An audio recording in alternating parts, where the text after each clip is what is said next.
We are starting.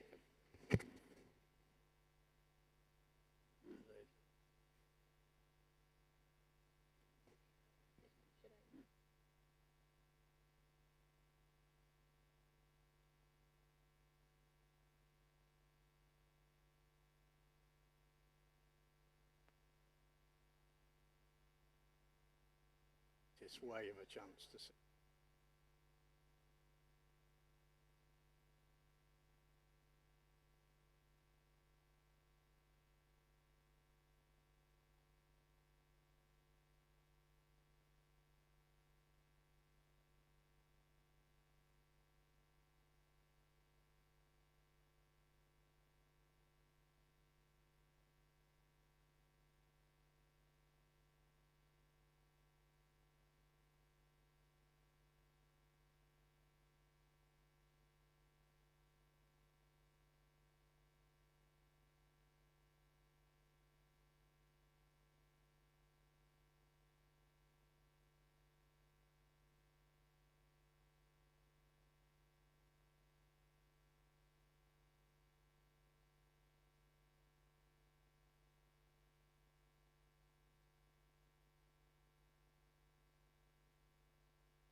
Good morning to all.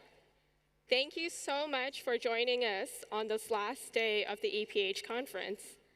The time has gone by so fast. In a blink of an eye, we have seen so many friends and made new ones and had so many great discussions about why we are all passionate about public health.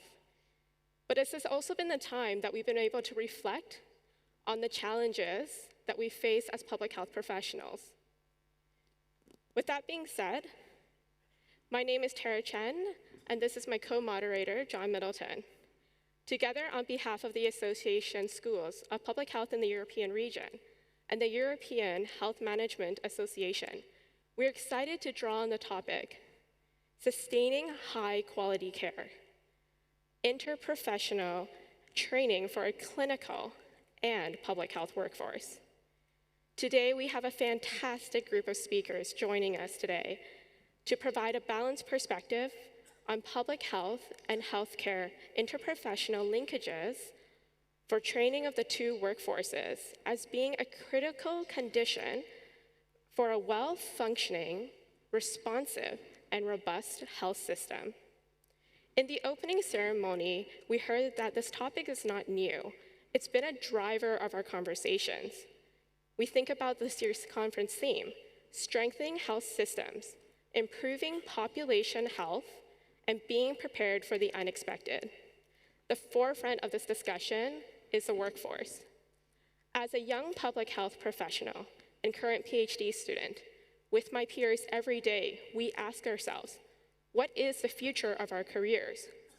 Are we being trained to answer these critical issues and conflicts that we're facing in today's society? Do we have the skills, the tools, the competencies to succeed in challenging the health system to change and become responsive? Thank you very much, Tara, for that introduction. I'm John Middleton. I'm the immediate past president of ASPHER and your co-moderator for today. It's been very important for me that we have the voice of young professionals involved strongly in ASPHER, and I think you'll see that through this session. When I started in my career, the Ottawa Charter was still very new, and it's trailed me throughout my career. And that item 5, reorienting health services, I think still has many things that need to be delivered. For me, it's the ideal of universal health care. It's about a system based on primary care. It's about evidence-based practice, systematic care, and a system that's based on prevention and seeks recovery and rehabilitation after illness with the full involvement of care and other sectors of society. So we still have a long way to go with reorienting health services, and I think through today's plenary, you'll see also that we have the new challenges of the digital age and also climate breakdown. So without any further ado, I think I'd pass to my colleague to make the introductions for our main speakers. Thank you. To set the tone, our first speaker is Natasha Azzopardi Muscat, the Director of Country Health Policies and Systems for WHO Regional Office for Europe. She's going to be setting the scene by elaborating on the European program of work and sharing other levers and roadmaps that is going to support this process. Please give a round of applause for Natasha. Very good. Good morning, and thank you very much to John and Tara and ASPHER for having invited me to speak at this session. Sustaining high-quality care, interprofessional training for our clinical and public health workforce. It is a bit of a mouthful, isn't it? And yet I'm going to try to take you on a journey in the way in which I see that we can make the links, because at the end of the day, this is why we all come together, because public health can be so wide that sometimes then we really want to make sure that we are making all the links in place.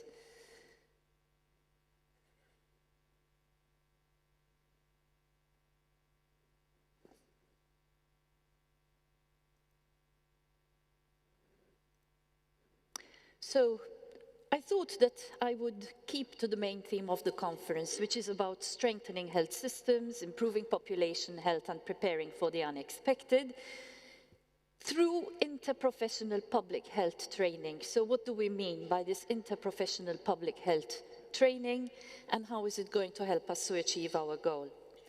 Let me just start by reminding you about our European program of work. We still have copies available at the stand before it's dismantled, if anyone wants to pick a copy.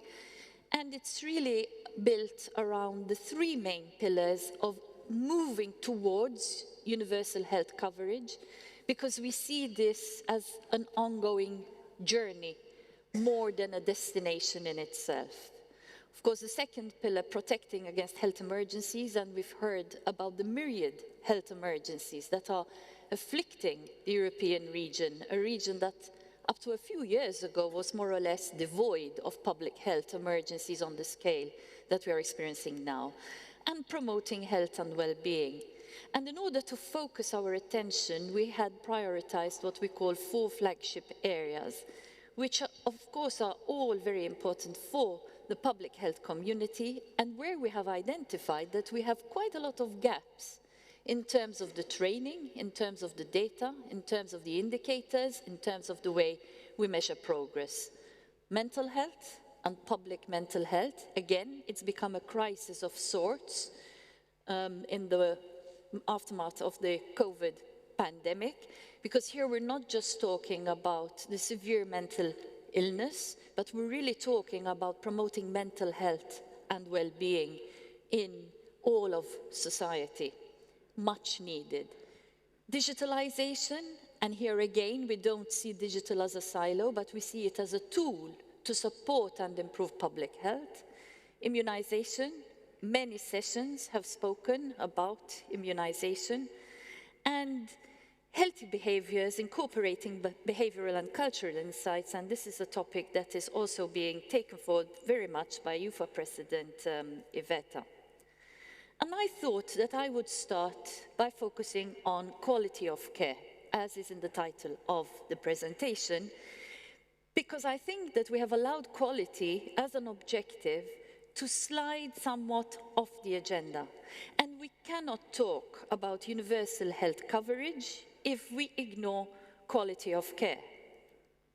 And of course, you're all familiar with the dimensions of quality of care, but I think it's worth revisiting them very much in the light of the lessons that we have learned over the past 2 to 3 years, in the light of the fact that many health systems and health services are struggling to cope and really to keep together, particularly when we look even at the broader care systems, and the fact that we are undertaking and undergoing digital transformation, and we need to take a step back and ask ourselves, what does this mean for quality of care?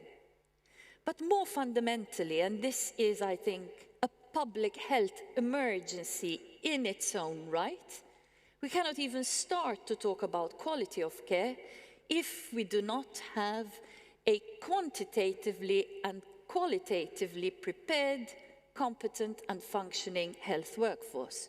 We can have all the sessions in the world about cancer, about cardiovascular disease, about HIV, AIDS, TB. We can have beautiful programs. Without the health workforce to deliver these programs, we are not going to make any progress at all. And it was for this reason that just a few weeks ago at our regional committee in Tel Aviv, we launched our flagship report, which really takes a photo of the state of the health and care workforce across the European region. And what we see is that we are sitting very much on a ticking time bomb.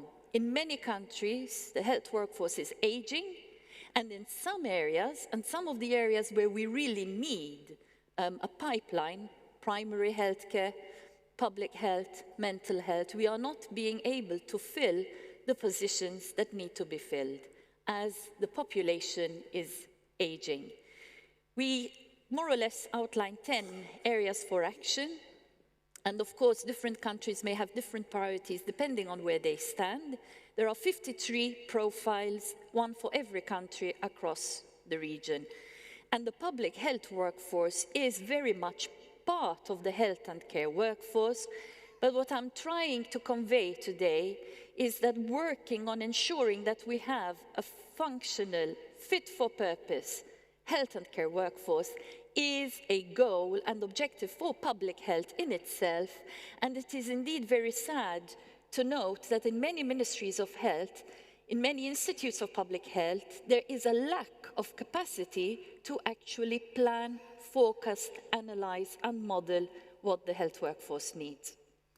Coming now to our conceptual framework on the roadmap for professionalizing the public health workforce, we're very glad to have collaborated with ASPHER, and you can see that there are a number of professionalization levers on the left-hand side, and its competencies, its training, but it's also very much about the way we organize.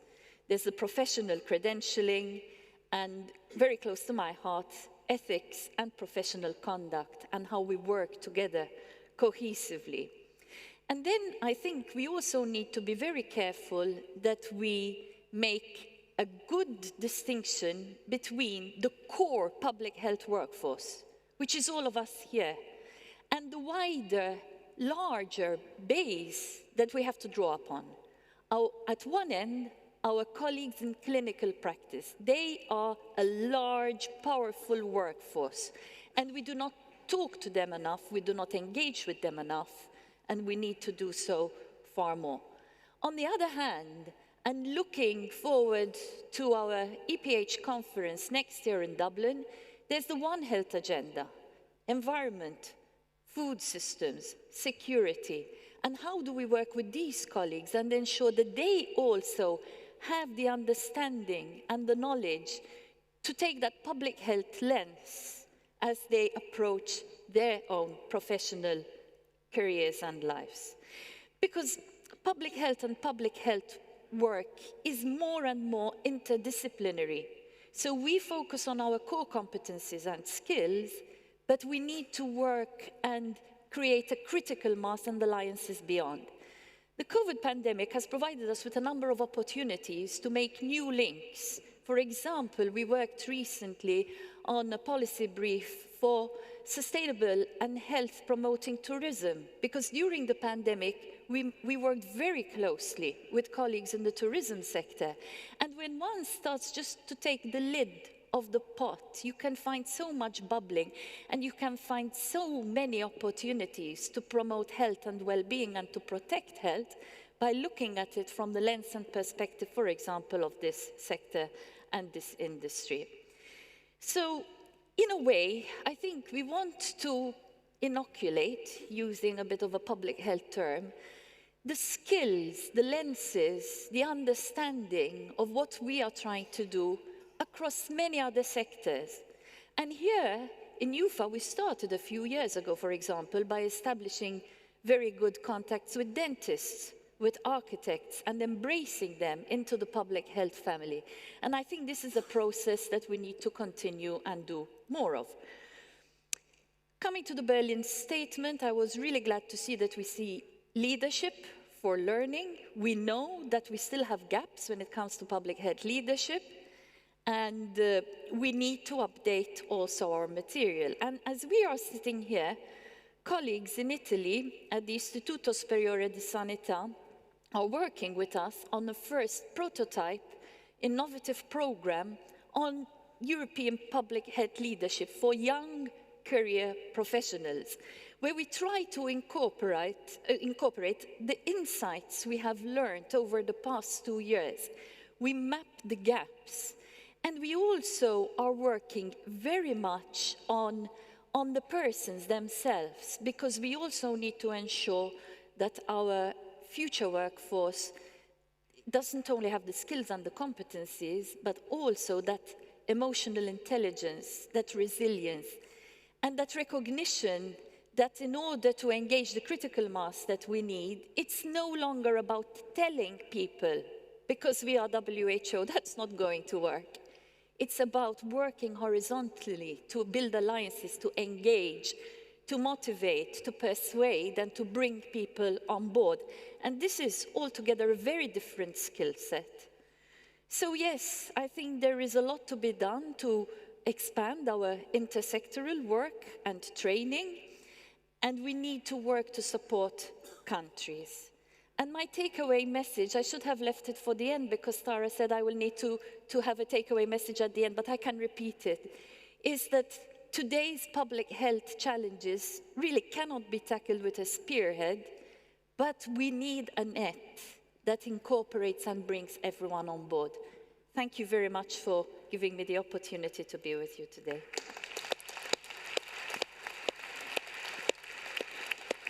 Thank you, Natasha. It is important to remember how interdisciplinary our public health workforce is, and it shows the importance that we must work and collaborate with primary care. Now, I want to introduce George Valiotis, who is the Executive Director of the European Health Management Association, who will be speaking about the Be Well project. I also wanted to mention that we do have a Slido open in case you have questions throughout the panel and the speakers. You're welcome to post your questions on, and we will be addressing them in the discussion. Thank you, George. Thank you, Tara. Good morning, everybody. Thank you for being here on Saturday to hear about the work that this panel is doing. I'm George Valiotis. I'm the Executive Director of the European Health Management Association, and I'm going to talk to you about Be Well. So Be Well is the development of a strategic plan on upskilling and reskilling the European health workforce. Now, Natasha has very well given us the context about what's happening across Europe. And what I want to do in this presentation is narrow down into some practical things that we want to do to actually achieve this mobilization of the workforce. How do we upskill and reskill them in practice? So on paper, this is a 4-year project. On paper, it's co-funded by the European Commission, and so therefore when we talk about Europe in the context on paper of this project, it's the 27 member states. In practice and in reality, what we had noticed last year was that we need to build a community of practice of all of the health professionals across Europe. True to what Natasha said, we need interdisciplinary working. We've got 14.7 million workers in the health sector across the European member states. And so that's 7% of workers are in a health-related job.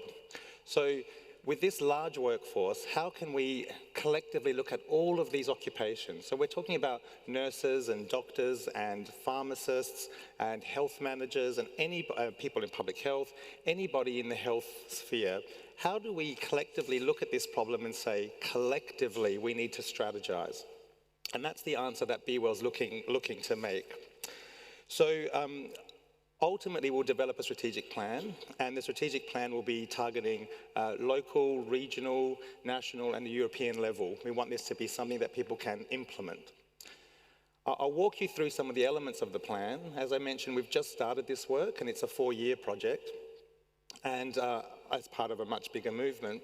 But the other thing that's really of note here, it was very interesting to hear you speak, Natasha, about how you're working with tourism, because this project is part of a portfolio of 14 other ones, which is looking at all of the ecosystems of employment across the union. So that includes tourism as one, automotive, fisheries, aerospace, defense, all of the things, all of the ecosystems of jobs in the union, and we are responsible for the one on health. So there's this really wonderful cross view of occupations. And so the perspective of this is, how do we manage jobs? How do we support people to have better quality employment and feel safe in their jobs with the skills and knowledge they need to work more effectively?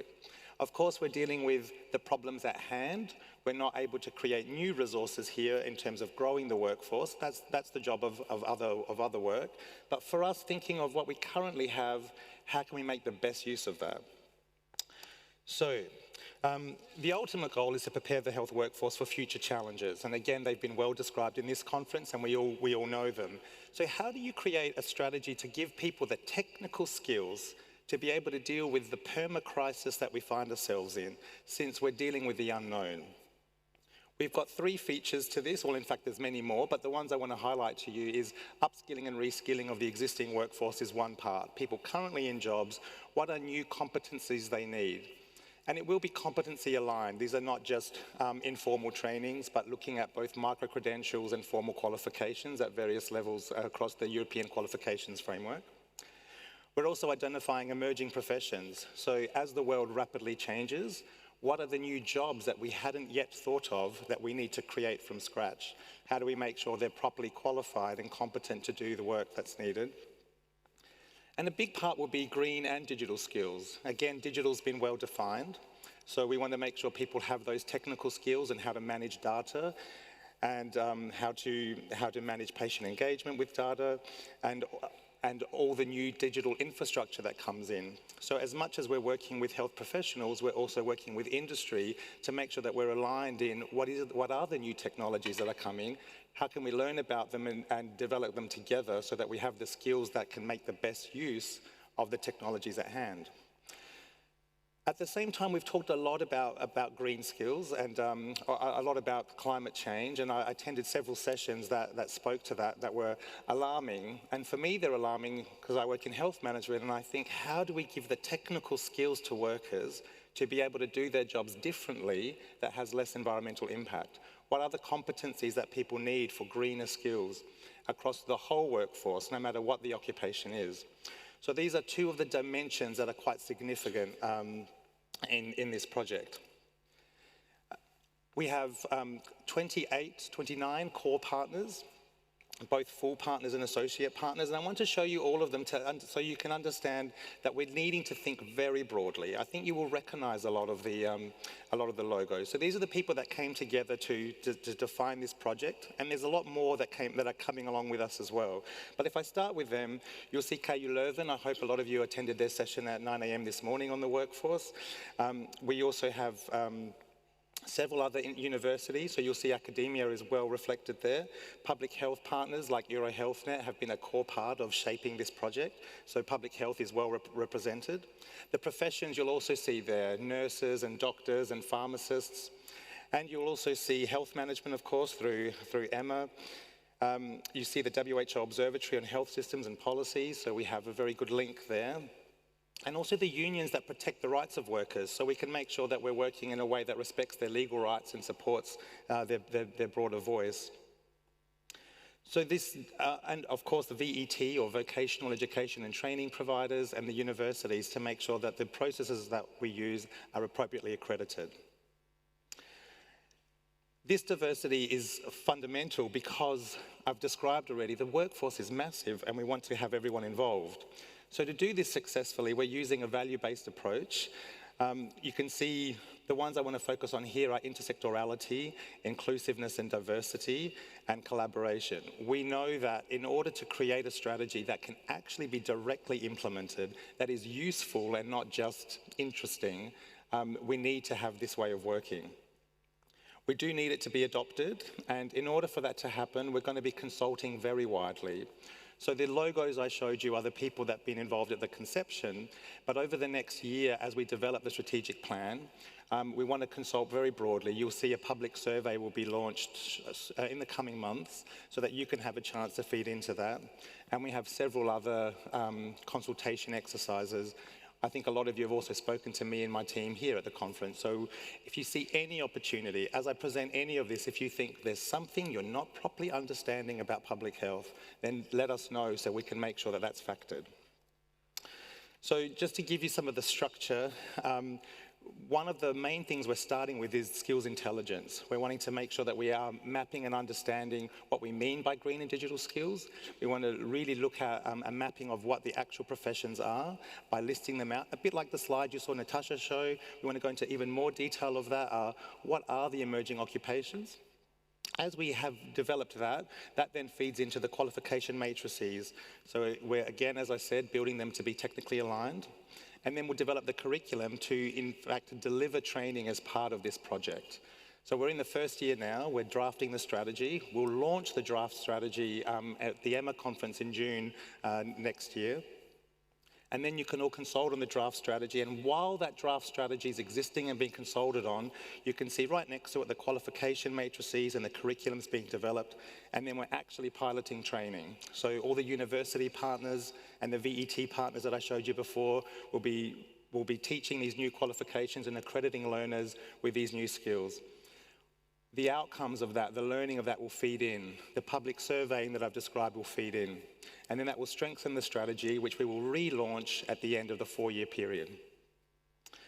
So the key thing is on consultation. We really need to have the best possible engagement, and you'll see us doing that as widely as we can. Hopefully you're following us on social media, and that you can engage with us in any chance you can. And we hope that by the end of this, we have an actual blueprint, a strategy that people can functionally use at their national, regional, and local levels to give the workers the skills and therefore the safety that they need to give patients the best possible healthcare. Thank you very much.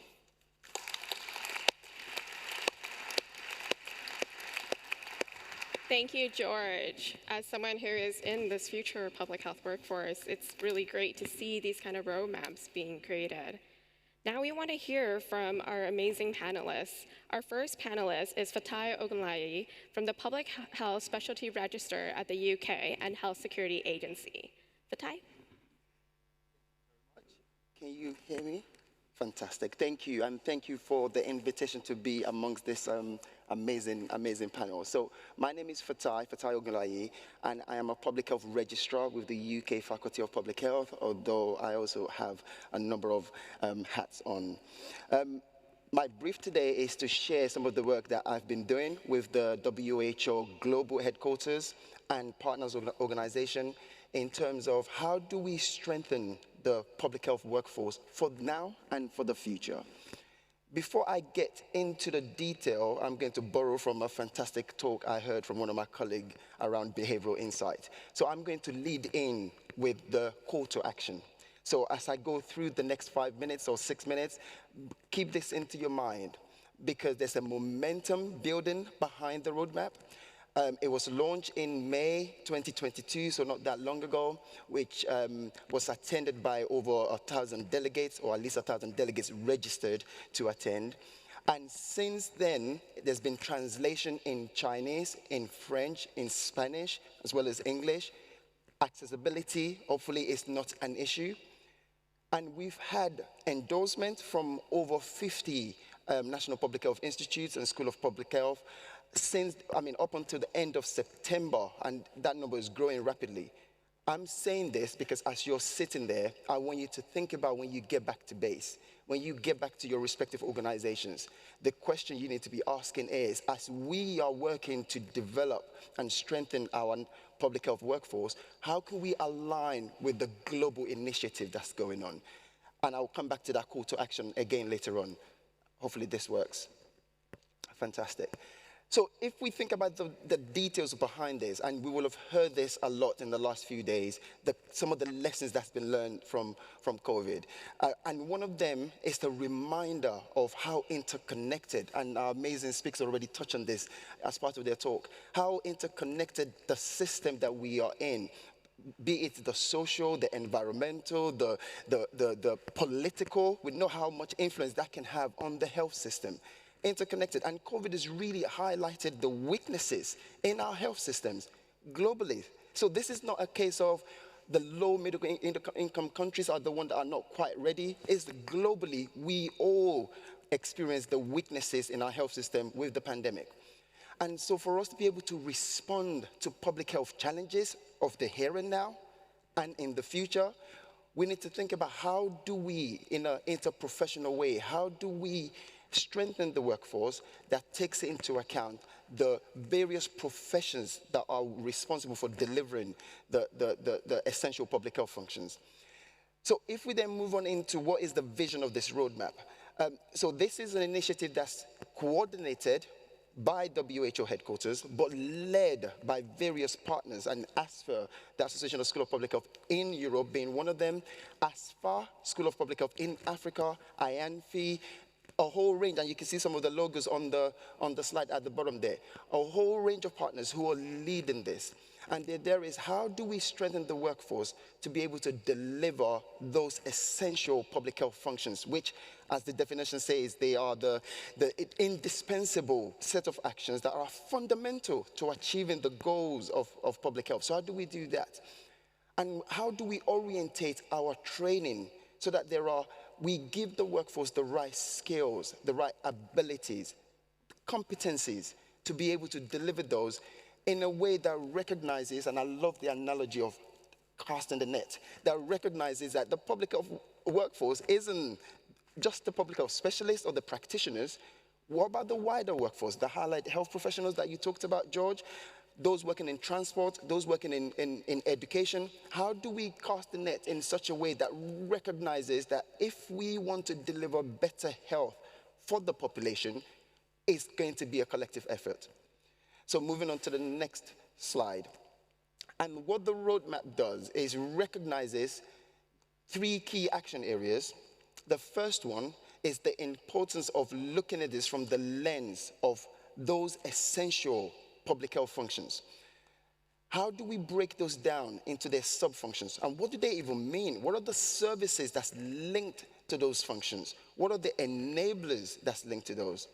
Because once we've mapped those out and we've got really good clarity on those, then we can start asking the question, which is the second action area, we can start asking the question of what are the skills and abilities and competencies we need to be able to deliver those?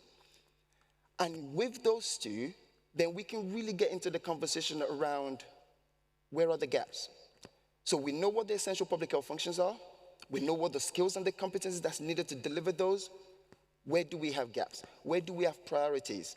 Where is it that we need to plug together to be able to drive for some that much needed improvement? And if I sort of finish off on sort of my 2 key takeaways on this is the implementation of this roadmap isn't going to be done from Brussels or from Geneva or from any big meetings such as this. So I'll go back to my call to action right at the beginning. The implementation of this roadmap requires national ownership by the National Association of National Public Health Institutes, by schools of public health, by your various institutions where you've come from. Contextualization into those settings. And then my final and second takeaway message is, what is the role of early career professionals? I'm inspired by some of the stuff you said about the platform given to early career professionals. Because if we're talking about the workforce for the future, how are we including those who are going to be responsible, the leaders of the future. So I'm particularly grateful for the work that I see John in terms of championing early career professionals in there. Grateful for some of the work that I've heard that you're doing. Folks in the UK, I mean, Martin, I'm a big fan of work and the platform you're giving early career professionals. So as you take this back to your bases, ask those questions. What is the role for early career professionals in building and developing a sustainable workforce for the future? Thank you. Thank you, Fatai. Thank you for Fatai for elaborating the importance of driving early career in the public health workforce. Now we're going to hear from Laurent Chambaud, who is a public health specialist, the previous Dean of École des Hautes en Santé Publique, and was recently awarded the Andrija Stampar Medallist. Laurent is also our new climate change lead at the ASPHER Association. Laurent? Thank you, Tara, and I'm very pleased and honored to be among such a very high-level panel today. I just would like in 5 minutes to stress perhaps 2 main points. The first one, I just would like to follow what Natasha said at the beginning of our talk. Before to think how to train our clinical and public health workforce, if we want quality, we need to guarantee that we will have enough professionals. And that means enough health professionals, you mentioned that, Natasha, and there is a big concern worldwide about that. WHO says, and I hope that it's a correct figure, that in 2030, we will face a deficit of around 50 million health professionals. But this occurs also in Europe with a big concern not only for medical doctors, but also for many health professionals. For instance, to give you an illustration about what happens in France, this year, more than 20% of available places in the first year of pharmacy were not taken. So it's just to give you an idea of how important this is for the future of our healthcare system. But also, we have to guarantee that we will have enough public health professionals. And it has been said, and during this conference, how important it is to professionalize the public health professionals. But we need to go further. We need to advocate at national and European level for a better recognition of all the public health professions. And what has been said this morning is really important for that. My second point is about the healthcare system. All our healthcare systems in Europe and beyond face a huge crisis. The roots are not only on the pandemics that we have experienced. All our healthcare systems have to transform drastically if they want to address the health needs and expectations of our communities now and in the future, in the next decade. So for me, that means 3 very short consequences. The first one, we absolutely need to avoid useless competition between healthcare professionals and public health professionals. It occurred in the past. We together must advocate for considering health as an investment and not a simple expenses that has to be controlled or regulated. The second thing I would like to share with you is that we have to consider healthcare managers as public health professionals. For instance, in my country, it's quite difficult to say that the healthcare managers are public health professionals. They have to be trained as such.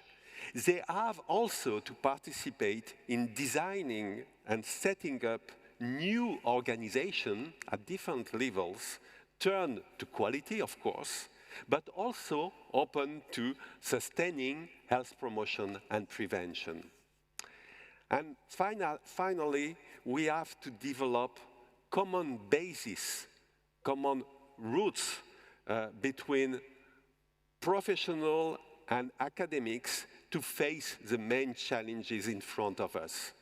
Let me give you an example that has been taken yet, but if we want to address climate change, we have to consider this in the broad sense of the One Health concept.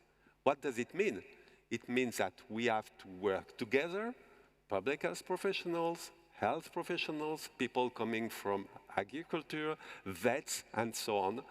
So we have really, and it has been said before, to have really a broad approach to be able to get on board all the professions, all the expertise that we need. So as my predecessor gave some takeaway messages, I have one also takeaway message, and it's that I would like to put forward that we need to set up an alliance between public health and healthcare professionals at each level, from the local to the global. And for that, training is a strong tool for this endeavor. Thank you.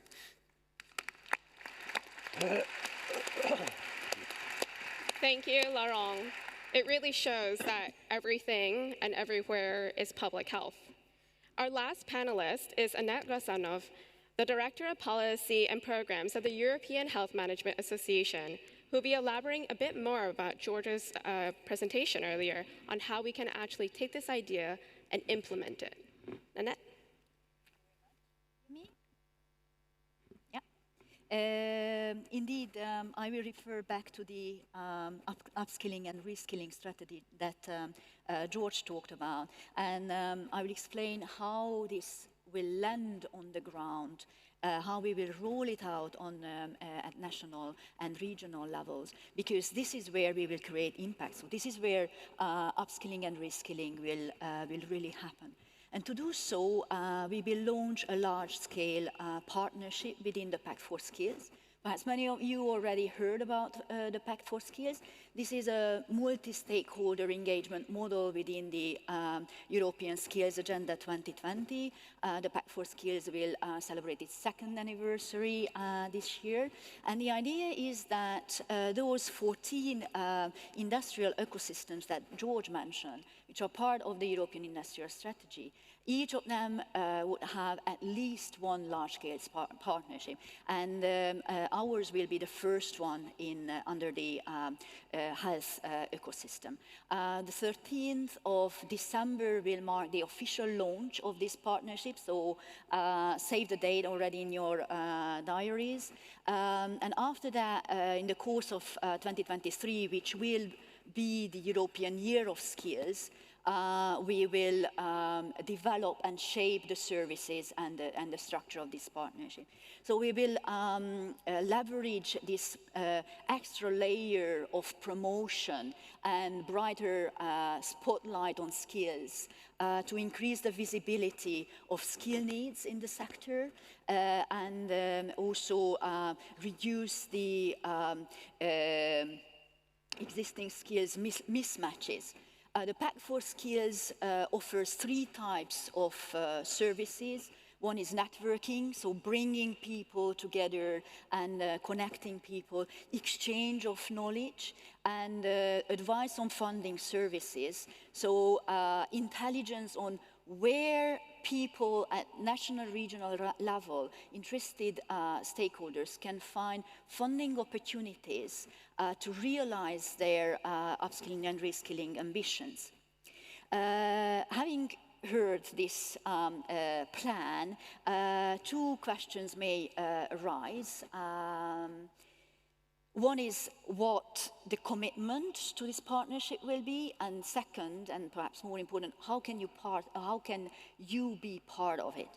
Our ambition, vision for this partnership is to establish and re-establish the reputation of the health sector as a healthy, person-centered, professional and patient-centered environment, as Laurent said, so attracting people to the workforce and really promoting, advertising, reputing this sector as a work environment which is agile, which is resilient, can act and react to changes, and is able to provide those knowledge sources to the professionals that they can design, deliver high quality of care with patients. So this is the other patient-centeredness, that it's other person-centeredness from the patient level.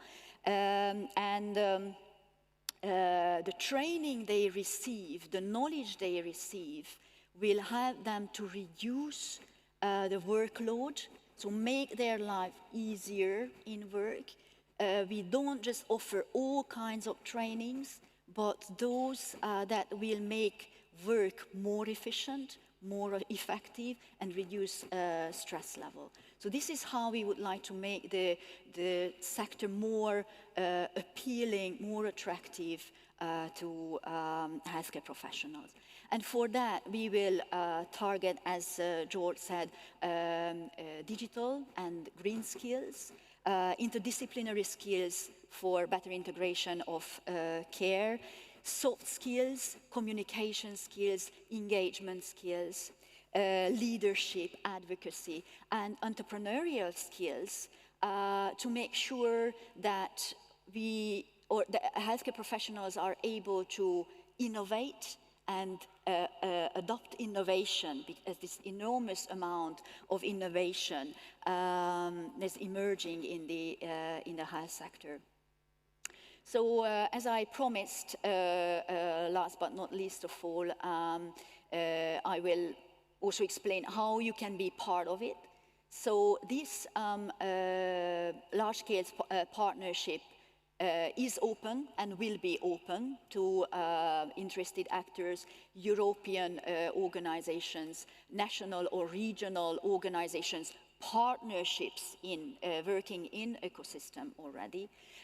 We also have advisory boards, so we are very happy to welcome and work with ASPHER on our quality assurance advisory board. We are also setting up an advisory board on this partnership itself, so it can be interior organizations, those who are part of the partnership, or external organizations. And we are really welcoming any type of profile who are related to healthcare. Thank you.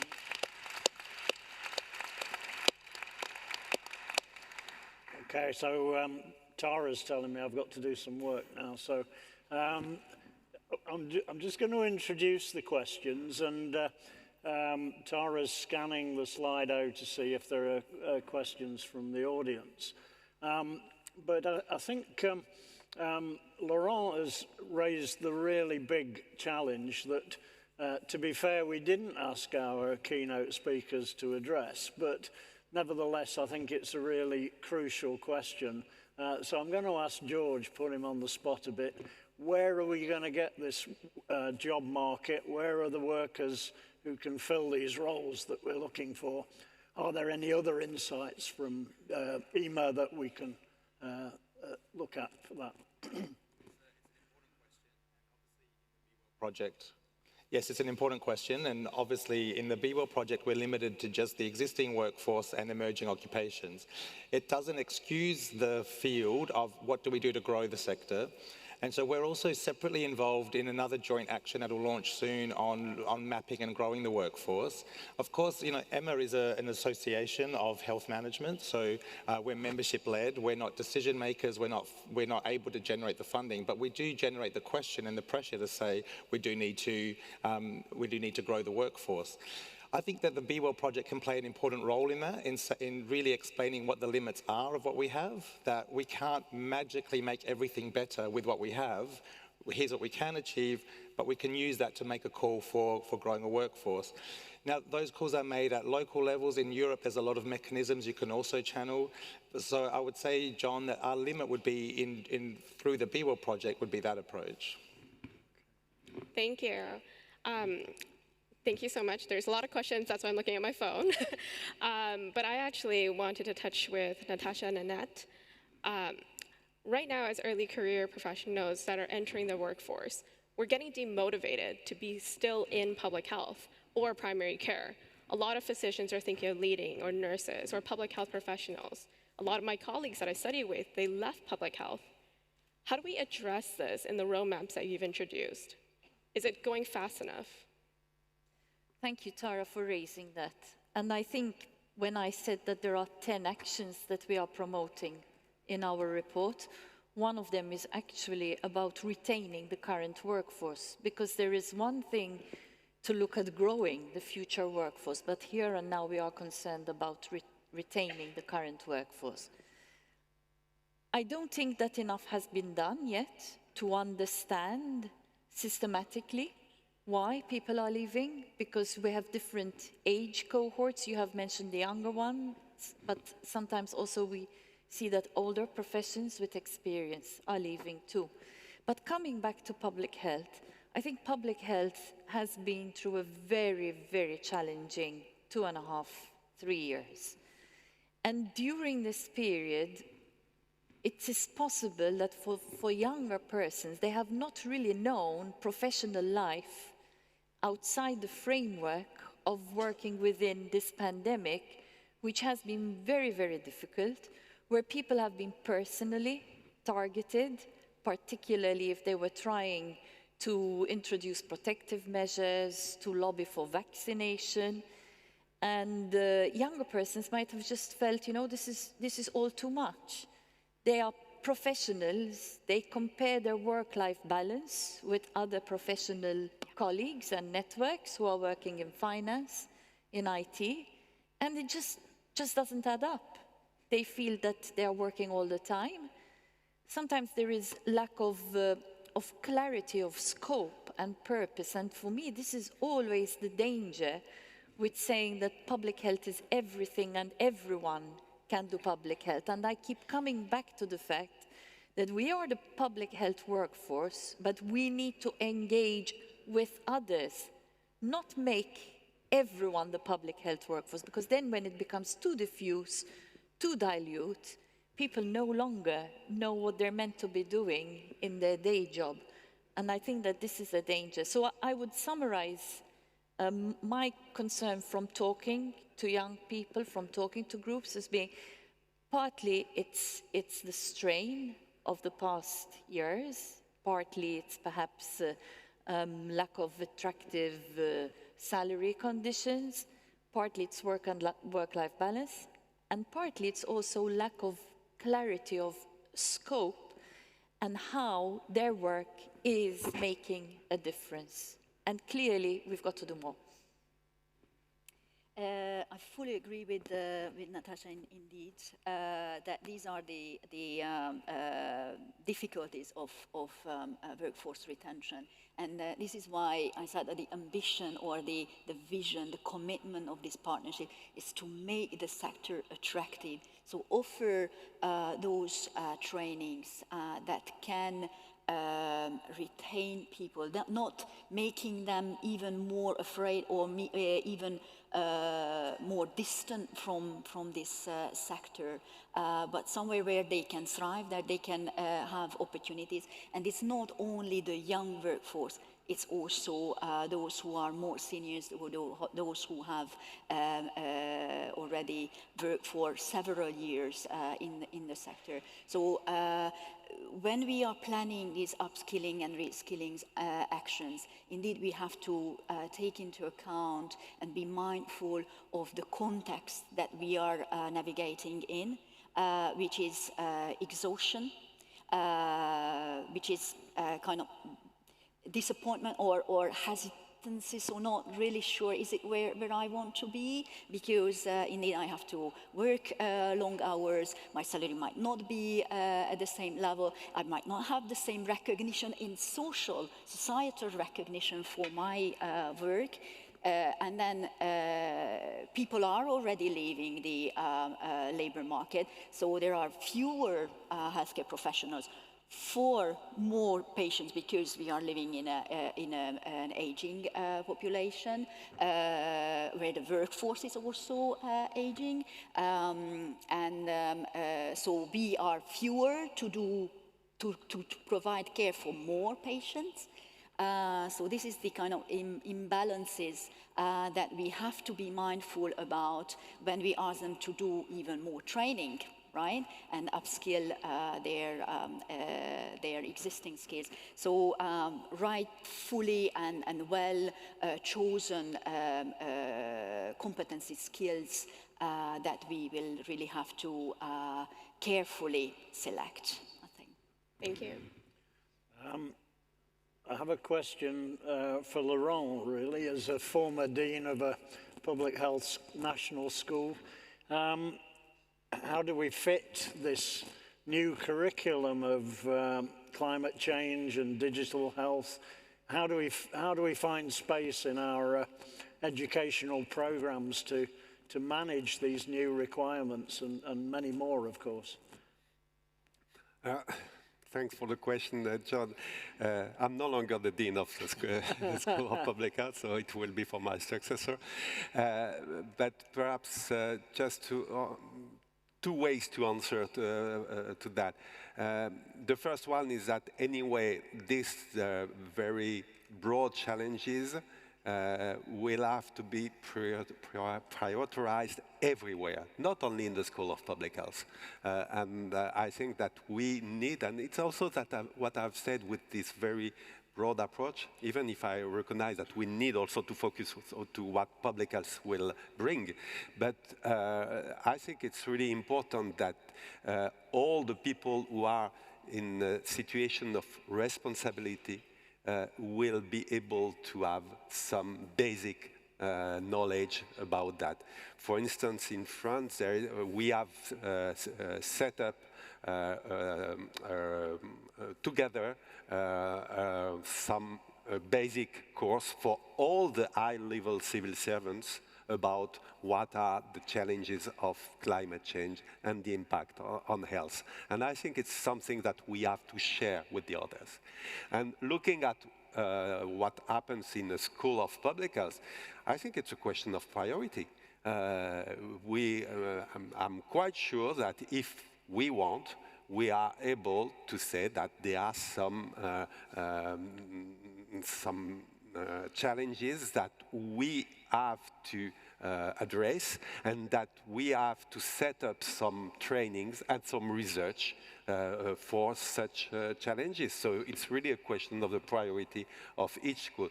May I add just very shortly to react to the first question?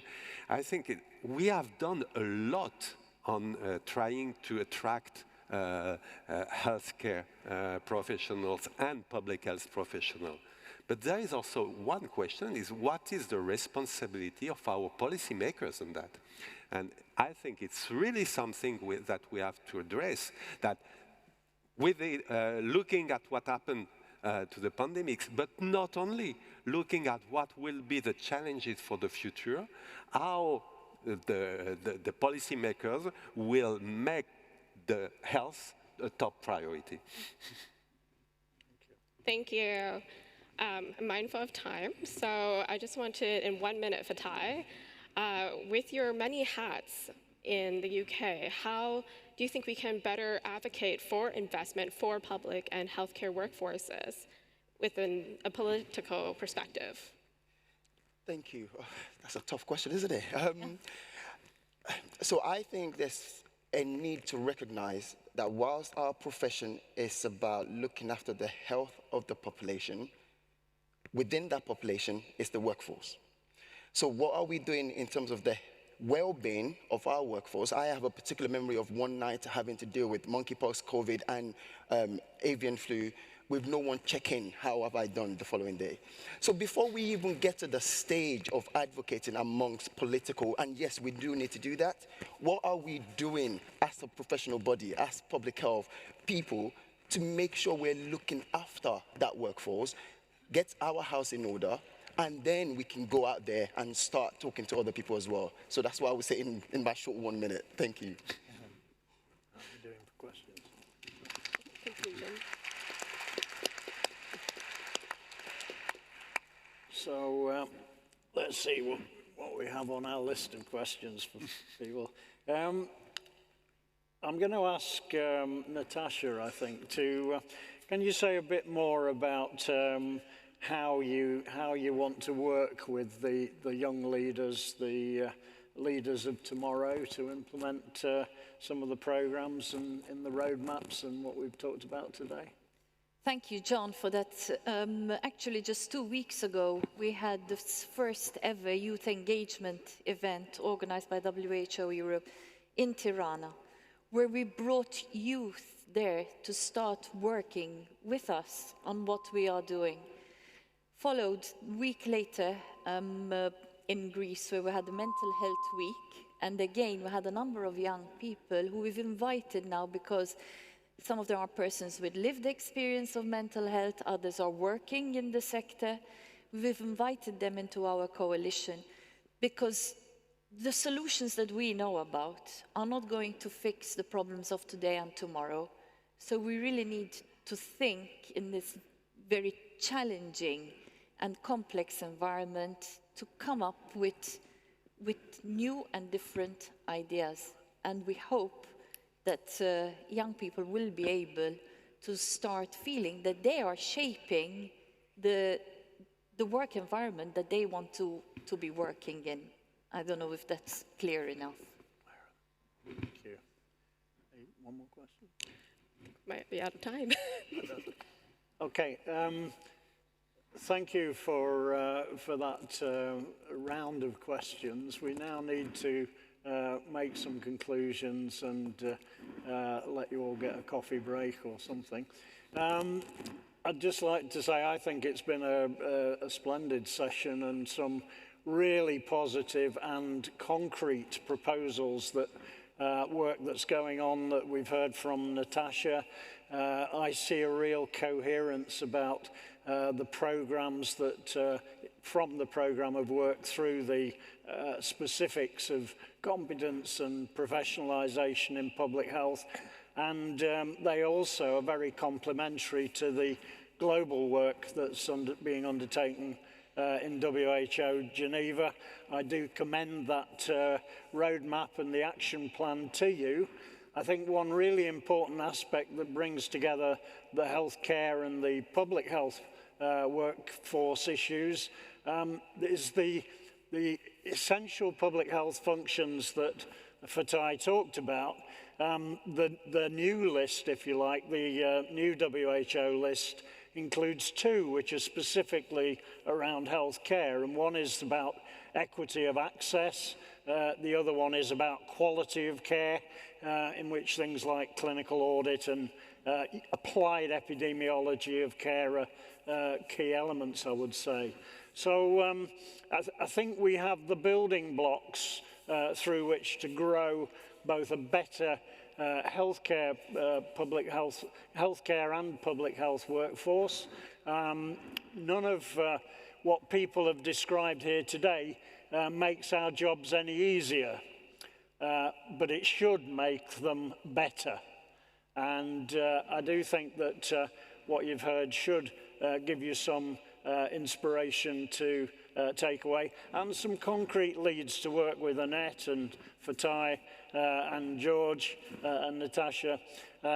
Bring your ideas to that grouping.